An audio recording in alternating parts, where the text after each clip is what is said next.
and welcome to my channel. Just adjust the microphone, which seems to have gone a bit askew. There we go. I shall be reading another one of my stories that is based on 5 randomly selected words.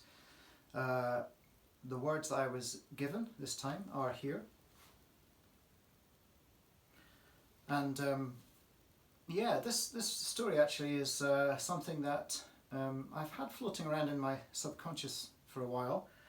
Haven't really thought through exactly where I'd take it, but this would be a sort of cut down version of an early chapter of such a book if I ever got around to writing it. So this is a bit of a premiere for you, a bit of a test for me really. This one is called Symbiosis. Which animals are stricken? Arfan asks, striking the ground with his ceremonial staff. The farmer squints into the sunlight. There, he gestures, by the oak. Other cows won't have aught to do with them. Cows are as tuned to the flow, opines Arfan. I forego the temptation to raise an eyebrow. Arfan, my master, is exceptionally touchy. He strides through the mud. I splosh after him, carrying the sacred texts, plus our bivouacs, bedding, food, water. I'm Arfan's pack horse. Arfan reaches the nearest cow, lying on her side, breathing heavily, a skein of thick spittle dangling from her mouth. The ground beneath her is matted with filth. She had it first. Then them others came down. Can you remove the foul spirits? Arfan lays a hand on the cow's flank, gazing up at the clouds, milking the moment. I believe I can. Archibald! I dig out the book, flicking through the various afflictions, human and animal, to the section on cows. It's remarkable just how many foul spirits want to reside inside cows and how determined they are not to vacate the premises. Arfan isn't a terrible master. He beats me from time to time and withholds my salary, but compared to other wizards, he's decent enough. And he possesses impressive powers. Arfan once brought a man back from the dead, just so his wife could tell him how much she despised him. You should have seen the look on his face. What irritates me is the shroud of secrecy under which we symbiotes must work. The special relationship between a warlock and his symbiote is a secret one. Wizardry is a hard-learned skill, and the ancient spells are immensely taxing. If a wizard worked alone, he'd be dead before 40. My role is therefore vital.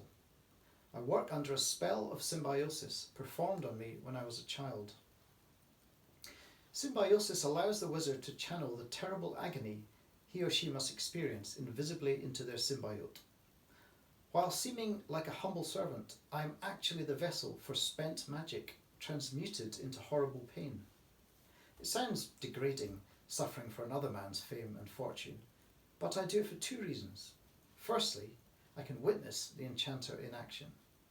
Secondly, I have access to the sacred books, which are jealously guarded.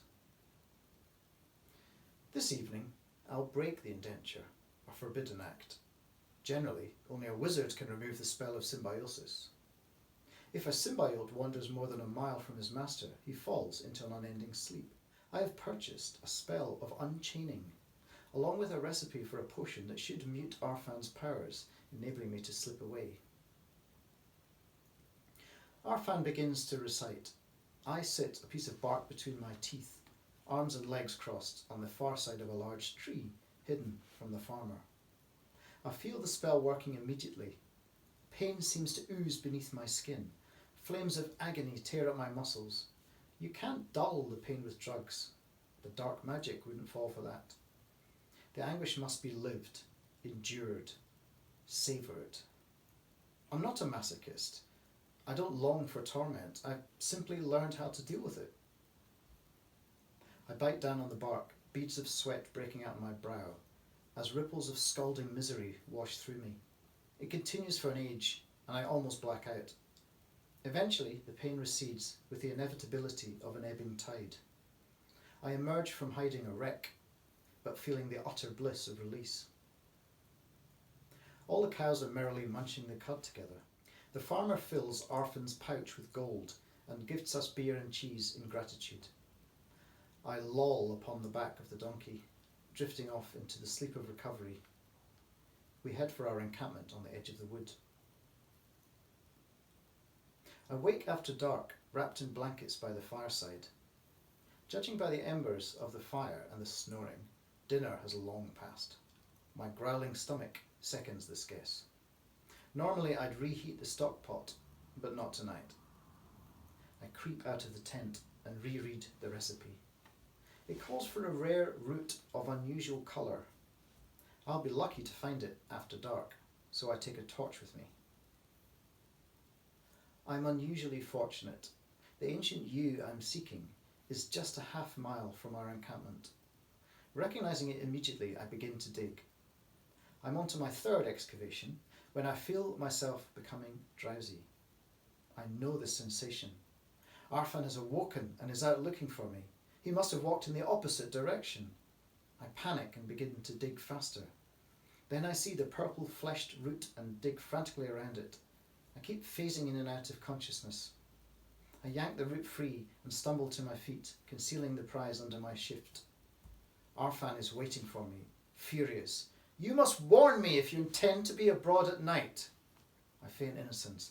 I went to answer the call of nature. I got lost coming back. Wake me next time, imbecile. Better still, piss in the corner like everyone else.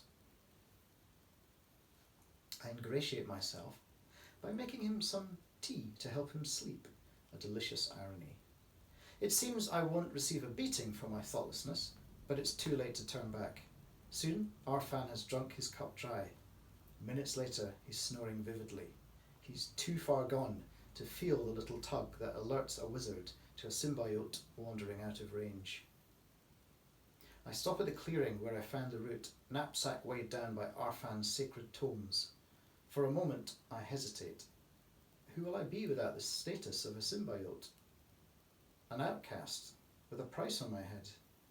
An exile, condemned to roam. But I will be free from pain, from servitude, and that is a fate worth envisaging. I recite the incantation 4 times, as prescribed, and set off towards an uncertain but welcome future. Thank you. I hope you enjoyed that. As ever, please subscribe and possibly watch another one, and tell people about this channel, and hopefully we will spread the word, and I will continue to keep doing this for your entertainment and for my own amusement. And I will see you next time. Bye-bye.